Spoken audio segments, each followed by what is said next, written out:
अस्सलाम वालेकुम दोस्तों, आज आपके लिए हूँ पास्ट परफेक्ट कंटिन्यूस सेंटेंस के साथ।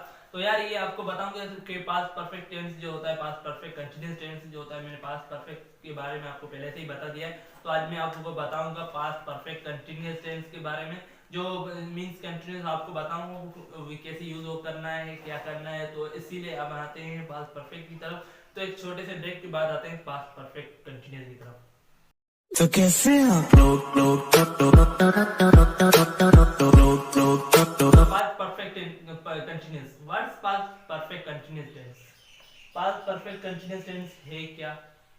तो ये सबको पता है भाई, पास्ट परफेक्ट कंटिन्यूस टेंस होता क्या, ये किसी को पता होगा किसी को नहीं। तो past perfect continuous tense is used to express something that start past and continue until an other time in the past. तो ये मीन्स जो काम हमने ये जो पास्ट में किया हो, करते रहे हो भाई, मैं ये काम करता रहा था, तो ये मीन जिसमें था थी आते हैं, वो तो ऐसे पास्ट होता है। मगर ये जो काम है मैं करता रहा था, जिसमें मीन्स जारी हो, खत्म हुआ ही ना हो, इसका यानी जो खत्म हुआ ही ना काम। भाई मैं 2 साल से जॉब करता रहा था, भाई ये 2 साल से जॉब करता रहा था, एक टाइम ड्यूरेशन भी बताता है हमें, टाइम रेफरेंस भी बताता है। तो इसमें जो होता है ये होता है टाइम। तो अब आते हैं इसके फार्मूला ऑफ स्ट्रक्चर पर। तो फार्मूला ऑफ स्ट्रक्चर क्या है इसका? सिंपल सा फार्मूला है इसका, सब्जेक्ट हेड और उसके बाद बीन होता है। जैसे कि हेड बीन होता था, यहाँ पर सिर्फ had been plus verb plus ING plus object plus time reference होता है। तो I had been waiting for him for since for 1 hours. ठीक है, तो फार सिंस का जो थोड़ा होता है, फार और सिंस का भी मैं आपको बता दूंगा, फार कहाँ पे होता है और सिंस कहाँ पे यूज होता है। तो सिंस जो होता है वो हमें एक टाइम का पता नहीं होता, जिसका मतलब कि मॉर्निंग से सुबह से पता है, सुबह से ये टाइम डेकोरेट मीन्स कोई खास नहीं है कि कौन सी सुबह, एक सुबह से बस इतना पता है कि भाई सुबह से कर रहे हैं, इवनिंग शाम से कर रहे हैं, मगर पता नहीं है। और 1 आवर से भाई 1 घंटे से कर रहे हैं, बस 1 घंटे, जिसका हमें डेकोरेशन फुल पता हो वो हम काम। बाकी ये भाई बात ये है कि पास्ट परफेक्ट कंटिन्यूस में ये होता है जो काम हम करते रहे थे, जो काम हम कर रहे थे खत्म नहीं हुआ था, अभी कर रहे थे, मीन्स फ्यूचर की बात, पास्ट की बात की जा रही है, मीन्स जो गुजर गया। तो अब आते हैं उसके नेगेटिव की तरफ। नेगेटिव में क्या होता है? सिंपल से आपको सिर्फ जो हैव हेड होता है, हेड के बाद नोट लगाना होता है। बीन के बाद जो नोट लगाते हैं वो रॉन्ग होता है, क्योंकि हेड नॉट होता है, हेडेंट होता है, हेड नॉट होता है। तो आपने कभी भी बीन नॉट कभी नहीं सुना होगा, तो यार बहुत सारे कंफ्यूजन में बीन के बाद भी नोट लगाते हैं, तो बीन के बाद नहीं होता, हेड के बाद होता है। हेड नॉट हेडेंट होता है, तो हेड नॉट ही होगा।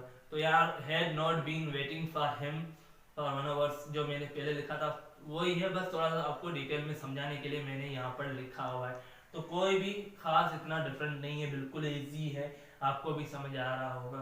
तो उसका सब्जेक्ट जो है वो पहले मीन सब्जेक्ट, उसके बाद हैड नॉट, फिर उसके बाद been first form verb plus ING plus object plus time reference भी होता है, जिसको हम मीन्स सिंस फार यूज करते हैं। तो वो तो सिंस फार का तो आपको कॉन्सेप्ट क्लियर हो भी गया होगा। तो ये था। अब आते हैं इंटेरोगेटिव पे। इंटेरोगेटिव में क्या करना होता है? सिंपल से आपको क्या करना है, जो स्ट्रक्चर मैंने बताया हुआ है इसके हिसाब से आपको हेड जो होता है सब्जेक्ट से पहले लगाना होता है। Had subject plus been plus first form verb plus ING plus object time reference होता है। ठीक है ना? तो हैड ही बीन प्लान चाहे सिंस 2 o'clock 7 o'clock, आप जो भी लगाना चाहे लगा सकते हैं। तो ये बिल्कुल सिंपल है, आपको जो भी आता है वो आप बना सकते हैं बिल्कुल आसान तरीके से। तो यार बात ये है कि जो आपने बनाया है ना, उसमें कोई भी ऐसी गुंजाइश नहीं है, कोई भी ऐसी गलती नहीं है जो आप कर सकते हैं। भाई जो मैंने बनाए हुए वो मैंने कहा कि ये परफेक्ट है, इसमें भी कोई गलती हो सकती है। अब आते हैं यार जो इंटरोगेटिव प्लस नेगेटिव होते हैं। तो इंटरोगेटिव नेगेटिव में क्या करना पड़ता है? तो सिंपल से इंटरोगेटिव प्लस नेगेटिव में हमें ये करना होता है कि जो सब्जेक्ट होता है, तो उसमें क्या होता है, सब्जेक्ट की जगह पर हेड ही आता है पहले, जो हमने बताया। उसके बाद आपको क्या करना होगा कि आपको जो सब्जेक्ट है उसके बाद जो हेल्पिंग वर्ब का तो वैसे भी आगे आएगा, उसके बाद सब्जेक्ट, उसके बाद आपको क्या करना है, नोट यूज करना है, बीन प्लस उसके बाद first form verb plus ING plus time of reference object plus time of reference करना है। कोई भी इसमें कोई ऐसी मुश्किल जैसी चीज नहीं है, बस ये कि आपकी वोकेबलरी अच्छी होनी चाहिए। तो अगर आपकी वोकेबलरी अच्छी नहीं होगी तो आपका जो ये मीन्स जो कोर्स है आपको यार कुछ समझ नहीं आएगा, क्योंकि वोकेबलरी लाजमी होती है यार ये समझने के लिए, क्योंकि वोकेबलरी के बगैर आपको सेंटेंस भी नहीं आएंगे। अगर वोकेबलरी आपकी कंप्लीटली आती है आपको तो बहुत सारे सेंटेंस आप बना सकते हैं, बहुत सारे आपकी जो पसंदीदा होते हैं वो भी आप बना सकते हैं बिल्कुल उसी तरीके से। अगर आपको ये मीन्स के भाई वोकेबलरी भी आपको याद है, आपको बनाने नहीं आ रहे, तो आपको क्या करना है, सिंपली से स्ट्रक्चर को फॉलो करें।